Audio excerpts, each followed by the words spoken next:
बे खोथाखौ जों मिथिनानै आरो नुनानै आंथ' आसरितसो सानदों आसाम साहित्य सभानि सासे सभापति जानानै बियो असमिया मानसि जानानै असमाव थानाय मानसिफोरखौनो मोजाङै मिथिया हसिया मिसिं आरो बर'फ्रा असमिया नङा होननानै बुंनाया बिराद लासिंसिं खोथा आरो बे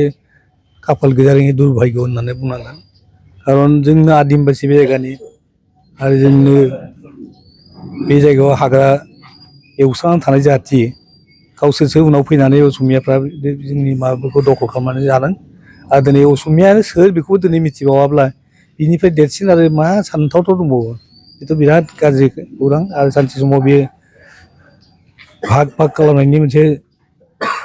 उदाहरन जानानै थागोन मानसिनि गेजेराव जाथिनि गेजेराव खारन जोङो बे जायगानि स्थायी बासिन्दा दिनैसिम असमियाफ्रा हुंगियाखौनो दिहुननानै होनो हायाखै आरो दिनै आरो बे सर ओनसोलनि मुसलमानखौसोथ' असमिया होननानै जुदि बिसोरो सिक्रिति होनो नागिरोबा जों मिसिं बर' आरो जोंनाथ' ट्राइबेल समाव सेडिउलद ट्राइबेल दङ बेफोर ट्राइबेलफ्राबो सानसे समाव बिनि सोमोन्दै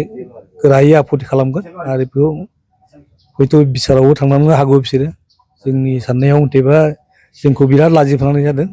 जों माने बिदेसि नङा बाहेरा मानसिबो नङा जों असमनिनो असमिया जों बिसोर सानो माना असमिया रायलायबाल' असमिया खिन्थु नङा अखमबासिमनिफ्रायनो असमिया जानांगौमोन खिन्थु बिसोरनि साननेसफ्रा गुसेबखायनो बिसोरो खालि भाषा बुंग्राखौल' असमिया भाषा बुंग्राखौल' बिसोर असमिया साननानै बेखिनि खोथाखौ बुंदों जानो हागौ मानाव गेदेर बसन्त गस्वामी बिथाङा खिन्थु सासे संगठननि मुरब्बी जानानै बेखौ बुंनाया बेना थिग जायाखै बेखौ सानै हयै बुंनांगौमोन बेनि थाखायनो आङो धिक्कार होयो बेबायदि बुंनाया थिग नङा आरो भबिष्यतआव जाहाथे बुंबावा औ नासयनाय जादों दिनै बिसोरो आसामाव थानाय ट्राइबेलखौनो जुदि सिनायाबा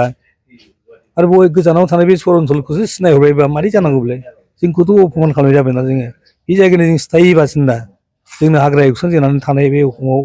जोंनो आदिबासि आरो जोंखौनो दिनै बावनानै बा नागारनानै गारनानै गुबुन जाथिखौसो जोङो असमिया होननानै बुङोब्ला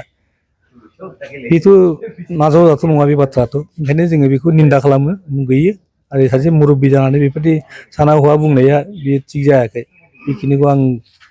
एसे दुखु मोननायखौ फोरमायो गोसोजों